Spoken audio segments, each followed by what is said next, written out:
ত্রিপুরা। ত্রিপুরাটা সমস্ত দিক দিয়ে খুবই ইম্পর্টেন্ট। ত্রিপুরাটা যদি বাংলাদেশের হয়ে যায়, বাংলাদেশের এই মুহূর্তে রাঙ্গামাটি থেকে সিলেট যেতে অনেক টাকা দিতে হয়। অনেক টাকা দিতে হয়, তার একটাই কারণ সিলেট থেকে রাঙ্গামাটি যেতে অনেকটা পথ ঘুরতে হয়।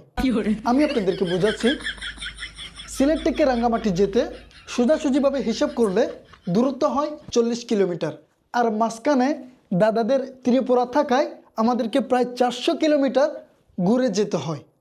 এই ত্রিপুরাটা যদি বাংলাদেশের হয়ে যায় তাহলে এই ডিস্টেন্সটা অনেকটাই মিটে যাবে।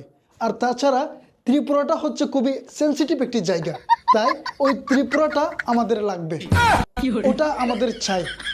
আমি আপনাদেরকে বলতেছি, এই ত্রিপুরাটা যদি আমাদের হয়ে যায় তাহলে আমাদের অনেক টাকা বেঁচে যাবে।